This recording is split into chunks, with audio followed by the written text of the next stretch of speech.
Okay, hello and welcome to everybody who's tuned in here with us. I am so excited to be hosting along with the Belly Baby Mom Collective.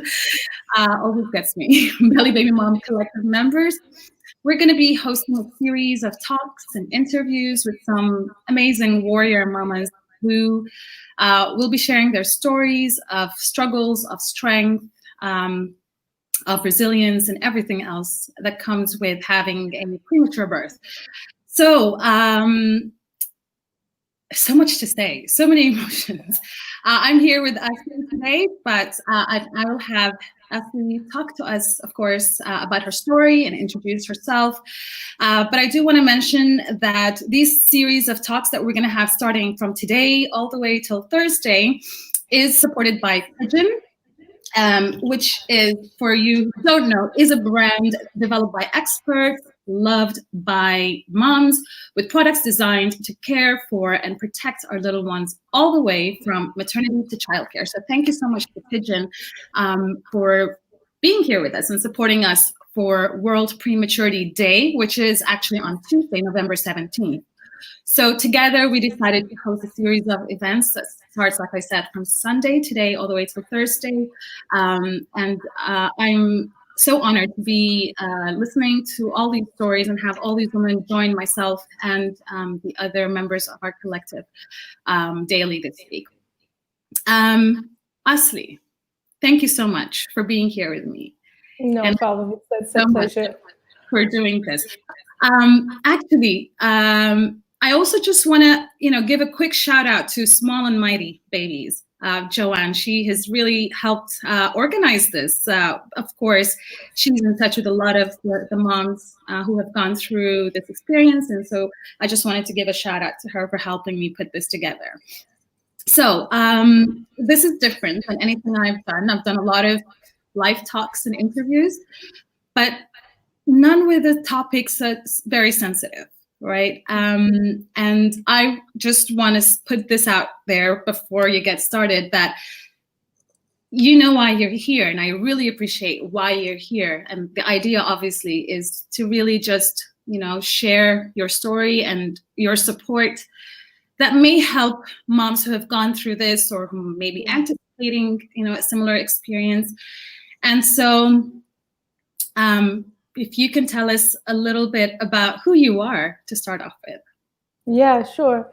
So I have a new title now for the past year and a half. I'm a mom. I'm mom to my daughter, Ella, and also to our angel, Noah, Ella's little twin brother who passed away 6 days after he was born.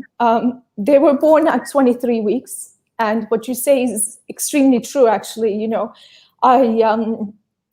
The story for us is still very raw, very emotional.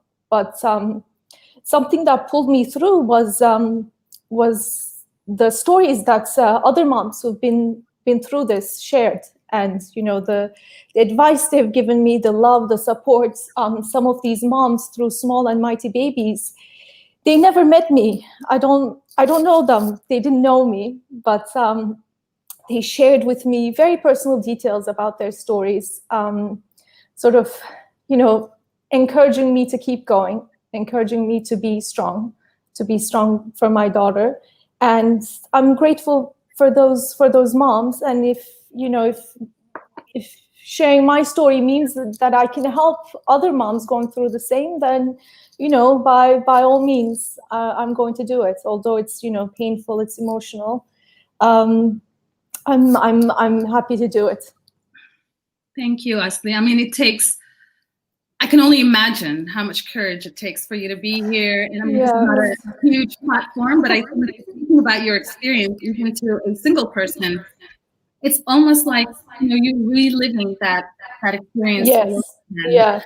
And so I know it was, just you mentioning that little bit already kind of got you very emotional. Yeah.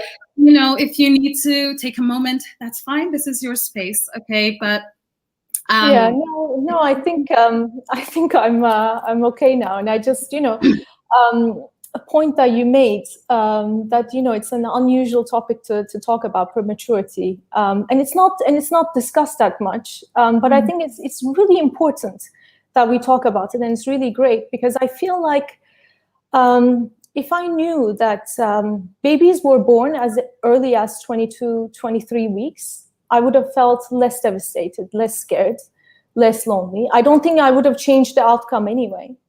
But when it happened, I thought it was only happening to me.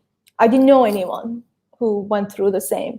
And it was actually, I wish I had known about small and mighty babies before, because we were 2 months into our NICU journey when I joined. And it honestly changed my life. So it's important to talk about it. It's not only important to talk about it for moms who are at risk, but I think, for everyone. I mean, I'm yet to hear about a company that takes into account all the days that a baby spends in the ICU into maternity leave. That's something that's never done. But there, those so many aspects of prematurity that could be taken into account that people could be aware about, that it's great that we're talking about it. And also it's very common. I mean, I'm a premature baby myself. I think it's important to sort of say that I was born, me and my twin brother. Oh my God. Me and my twin brother, we were born just a little over 32 weeks. This was 35 years ago. And we did spend some time in the NICU. So, not every NICU journey is traumatic. We only spend a week in the NICU, but it affects millions of families around the world, and it's not something that's discussed. So I'm really happy that we get to discuss this. I get to share my story. Right. And, as you mentioned, it's not just awareness for moms who have gone through it. I think it's the whole awareness to everybody. Like, you mentioned something really important for, companies and organizations. And I'm sure so many other people or women who have gone through it would benefit so much if many other people or companies, organizations kind of took it into consideration or knew some more about it. For me personally, to be very honest, I haven't gone through this experience, and for me it was also personal interest just to really understand what that might have been like, and what are the steps they take in terms of support, in terms of just getting through the whole experience, which obviously never goes away. The feelings, they linger, but there's ways to kind of work through them. Okay. Well, thank you for all the lovely ladies who've left comments. Hello, thank you for joining us. Mariam, Safia. Okay, Asli, if you don't mind, if we can go back right to the beginning. Sure. When you found out you were pregnant. So yes. How was that like? What was that like for you? That was very exciting, actually. That was really exciting. And, I was really excited that I was pregnant with twins, because I have a twin brother, and we have a very special bond. And, having twins is like, I know it from myself. I was so excited for my babies that they were going to have this for life. And, I knew, I guess being a premature baby myself, I knew that being pregnant with twins would make it a high-risk pregnancy. But there was nothing, there were no issues. I mean, I had very bad morning sickness. I had low blood pressure. I felt tired all the time. So, the common pregnancy sort of symptoms that you get, but the babies were fine. The babies were absolutely fine. They were growing well. The scans showed no issues. And I think, that's one of the reasons why it's important to talk about prematurity, because half the time it's unexpected. My doctors can't still tell me why it happens. And the way it happened was, I was 21 weeks into my pregnancy, and I used to travel a lot for work. My husband used to travel a lot for work, and he was going to be on a 2-week long business travel. And I thought, maybe it's best that that I travel back home to be with my parents, who are both doctors. That I'd be with them. So, God forbid, if anything goes wrong, I'll be with them. So everything was fine. I traveled, and then a week after my travel, I noticed a tiny bit of bleeding, and I didn't make much of it. But I was alone at the house, and I called my parents, and luckily they made a big deal out of it, and they rushed me to the hospital. The doctors did a lot of scans. Everything was again fine with the babies, but my blood tests came back showing a very serious infection, but they couldn't find out what infection, because they did tests to rule out sort of different kinds of infections, and they couldn't figure it out, and the contractions kicked in. And I had to be admitted to the hospital, and then sort of go back home again, get admitted to the hospital. So about 10 days being in and out of the hospital with the bleeding never stopping. The doctors told me that it was time that I was going to deliver, and they had to do this to save me, basically, because my blood tests showed that there was something wrong with my body, and it was basically deteriorating every day. Just to cut you off, what were you going through when you were told that? I mean, so that was the shock, right? I didn't know. I didn't know that you could. I thought of it as a miscarriage. I thought, I'm not. I mean, the doctors left it vague a little bit as well. That I was sort of told that it was implied that I would lose my babies. So I thought of it as a miscarriage. I didn't, that was my earlier point, that I didn't know that babies born at 22, 23 weeks survive, and they actually go on to do really well, like my daughter.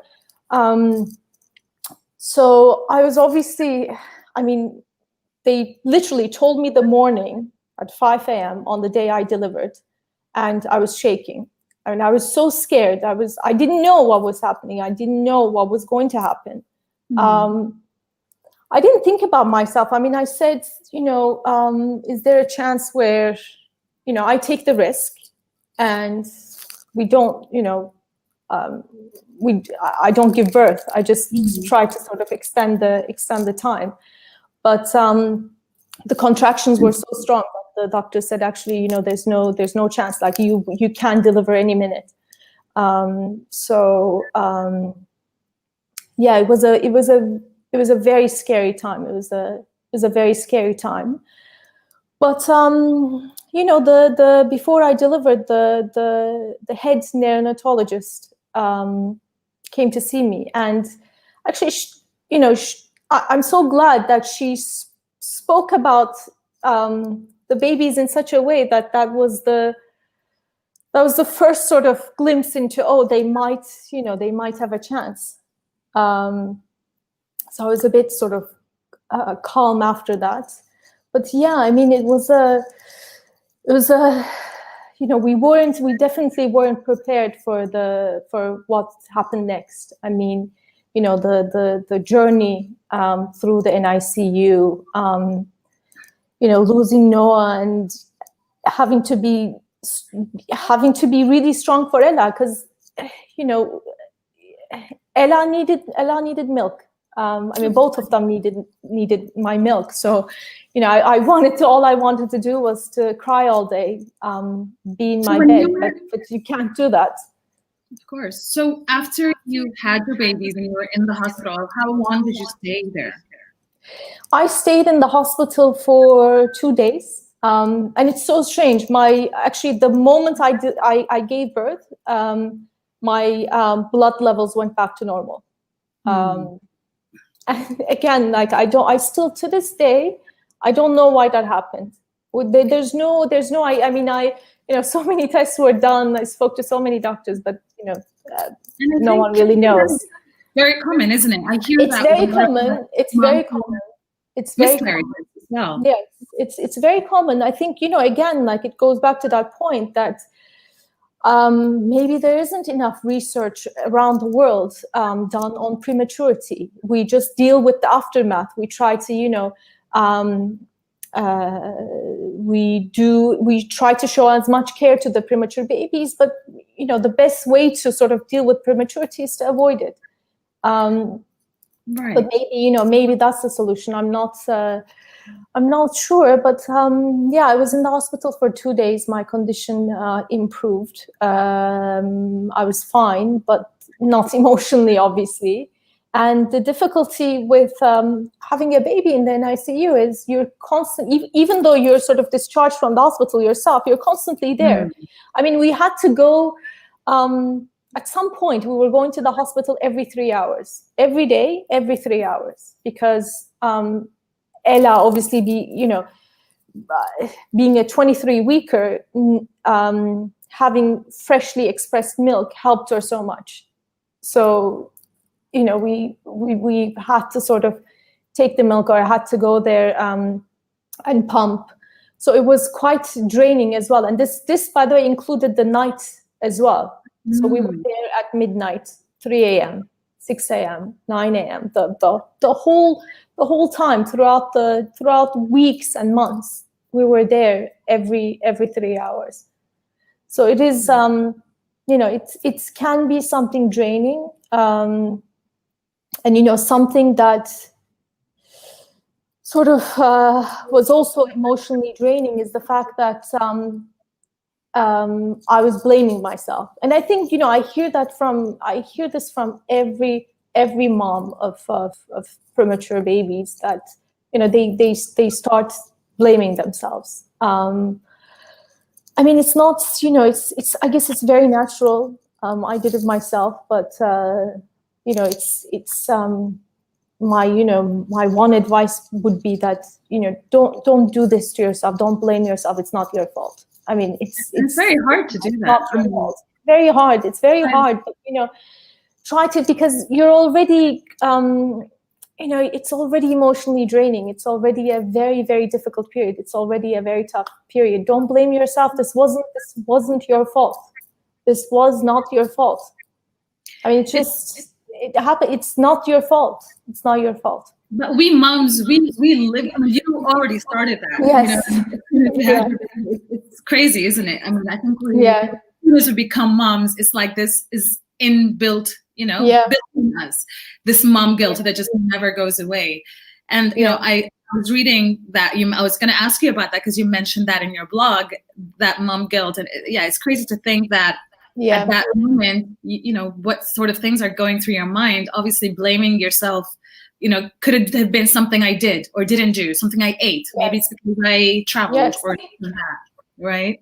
Yeah, definitely. But don't try, it's difficult, but try not to do it. Because again, like every doctor would tell you, it's not your fault. It's not, you are not to blame. This was not your fault. This was not your fault. I want to ask you a little bit more about the breastfeeding and more to come. But before that, I just want to play a small video from Pigeon in return for their support. It's just about 40 seconds. So I'm just going to try to share my screen here and see if we can do that. So we're just going to pause for a second.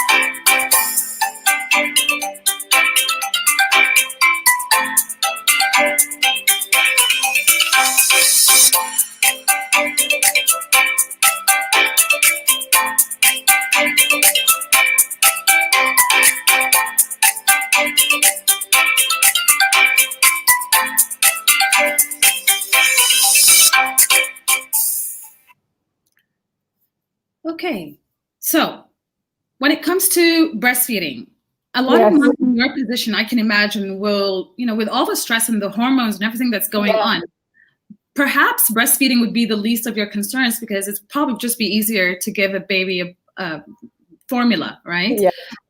So what were you thinking at that Yeah. point? Nobody knows So about formula, precious, breastfeeding would be, or breast milk would be for your baby, or were you supported in that department? What were your thoughts at that time? Yeah. I mean, that was the most difficult thing, actually. Because, with premature birth comes low milk supply. It takes a while for your milk to come, but I call it the magic healer. It's really, I mean, it's the greatest thing for premature babies. We have a very actually sweet story with that because I started pumping from day one. Although, it was very, very, very little at first, but my twins were only taking drops at that stage anyway. So that was enough. But over time, my daughter's intake increased, and it was at a level where my supply wasn't enough to cover for all of her needs throughout the day. So I asked an incredible friend of mine. I very reluctantly asked her. She had a very small baby at the time, 6 months old, and she was breastfeeding him. And I said, I'm desperate. We can't put my baby on formula because there's a risk of neck. It's an infection in the stomach, and I said she needs to take breast milk. If you have enough supply, like if you have any bit of supply that you can spare for us, we'd be grateful. But at the same time, I said I totally understand if you say no, because it's such a big struggle, the milk supply. And I mean, she did the most incredible thing. She said yes, and she was so committed to it that she gave us her milk every day for 2 months. Every day for 2 months. And she was even, it brings tears to my eyes because, she even went beyond to say, is there anything that I should eat that will help your daughter? Is there anything that I should be taking? And, when she said yes, she also said, don't worry about, my diet or anything. I'm very careful. And now from this point on, I will be increasingly more careful about what I eat. And please ask your doctors if there's anything that I can eat. She was my daughter had chronic lung disease. So she was like, I heard that ginger helps with that. Should I be eating ginger? Or, should I be incorporating this? It was so sweet. And such a special person. So yeah, that's, we talk about support groups, but that's one way in which, moms, we help each other as well. And I'm so grateful, obviously, for her, because she saved my daughter's life. I think, if we had not been able to provide her breast milk, then she probably would have had further complications. I'm so grateful to her. We have a milk mother for life. My daughter has a milk brother for life. So yeah, that was our story. How we managed to provide Ella breast milk for the whole time that she was in the ICU. That's incredible. I hope you're still friends with this lovely. Yes, we're friends. We're like family. We're family. We're beyond friends. We're family. I'm very, very special person. Really special person. That is support right there. That exactly like you said. Yes, support groups are great, but having somebody to do that for you, that is a friend you don't want to lose. I can't thank her enough. I can't, because it really made such a big difference. The doctors were literally telling us that, we can't put her on formula yet. She's so small. We can't. So we need to find breast milk. And there was, moms in an ICU where I guess would be willing, but they had very low milk supply themselves. But yeah, this incredible friend, family, sister, I can call her my sister now. She saved us. She Wonderful. really did save us. So then the day you or your daughter was discharged from hospital, Yes. What happened? How did that feel like? I mean, I dreamt of that day every day in the NICU. Every day I would see babies being discharged, moms sort of being happy. But for us, it was such a rush. I mean, so my daughter was discharged home on oxygen, on low flow oxygen. So for us, it was, it was risky. We didn't know how to sort of how to do the ride back home. So my dream of all the things that I was going to do on that last day were basically they didn't materialize. I don't even remember how we got out of the hospital that day, because we were so panicking. But I am. I mean, I'm grateful for our doctors, because on that point that, her being discharged home on oxygen, I was so worried about that. And the doctors kept saying, don't think about it that way. You're not, you're in a country where it's now winter. You're at a place where it's much higher. It's their mountains. Don't compare to Dubai. It would be summer. It's by the sea level. That's why she needs oxygen. And gratefully, like, she came off oxygen one day when the weather started getting better, and there's no sign of her chronic lung disease anymore. Wow. So, something that we're very, very, very grateful about. That's amazing. It's also amazing. I'm so grateful for you kind of going through that experience with hope, and yes, it's off, right? How old is your daughter today? She's 17 months of actual age, but she was born 4 months premature. She's so on adjusted age, she's 13 months old. And actually she wants to say hi, if that's okay. She'll come and say hi and show who the real warrior is. Oh my gosh, you're so beautiful. Hi, our little fighter. Hi, she's gorgeous. Oh, you little warrior baby. And warrior mom. You have a warrior mom. Oh, you both are so beautiful. She's a true angel. She's amazing. The hero. This is our little fighter. Oh. But yeah, do you want to say hi? Hello. Oh, gosh, you're going to bring tears to my eyes. This is so wonderful. Oh, look at that smile. That's so wonderful. What is she like? What is her personality like? She's very happy, actually. She's I mean, again, it makes me very emotional, but she's gone through so much and she's still so trusting. She's so she's incredibly kind and like she's playful. She's smiley all the time, and just I mean, would you say that she's a 23 weeker? This is amazing. I mean, honestly, like you mentioned, you don't think of that possibility that life can go on. No, the first thing you don't hear so many stories of babies being born so young and actually make it through, not because they don't, but because people just don't talk about them. Yeah, people don't. Yeah, exactly. I mean, exactly. I would have known that. Again, like if we shared more stories like this, it would have made it less devastating for me, for sure, less traumatic. But I guess one reason that she's doing so well is I always imagine Noah's light shining through her. So I think that's he'll always guide her. So that's one I think that's one reason why she's such a miracle. But yeah. And then I just finally want to ask you,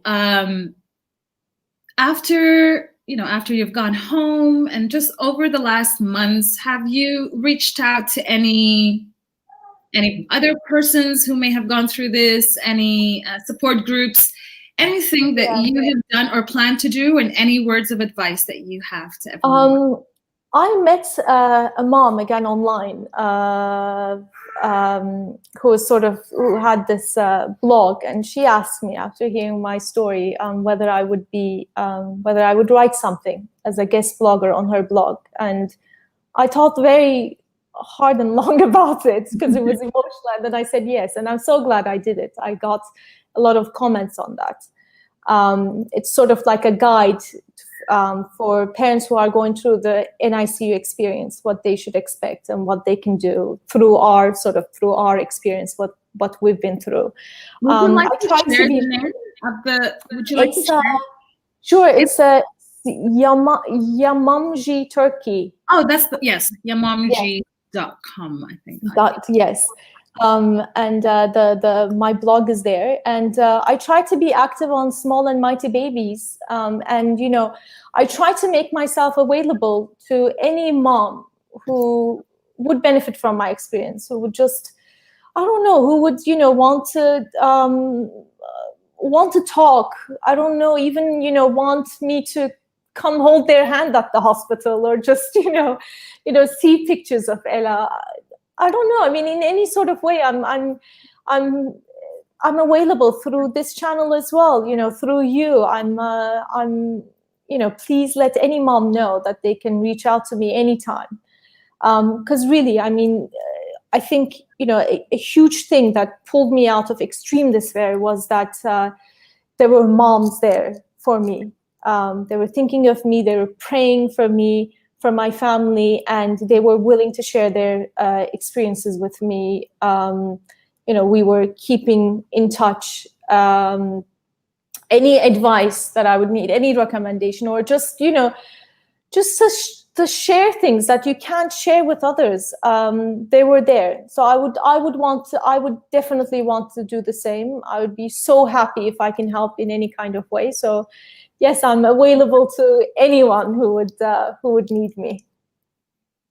Well, you've already done so much for agreeing to come here and sharing your story, and it will be my goal, honestly, to share it far and wide as much as I can. Your story is truly inspiring, and I'm still in so much awe of your strength, your courage, you have gone through a lot, you and your daughter, and obviously your son, who's an angel right now.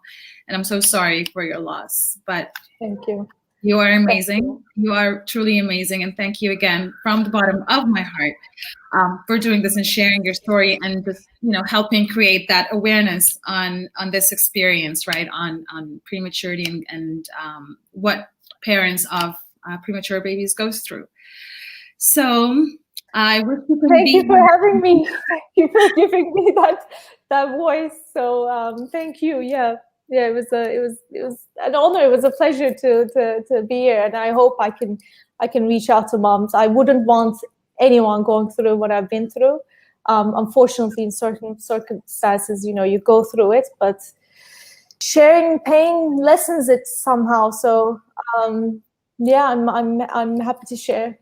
I'm happy to help. Thank you so much. I will remember that. So thank you, Asli. I wish you a lovely evening. Thank you. You too. Give big love and kisses, virtual love. Thank you. And somehow I wish our paths cross again someday. Yes. I hope so. Thank you so much. Take care. Thank All you. right. You too. Bye-bye. Thank you. Bye.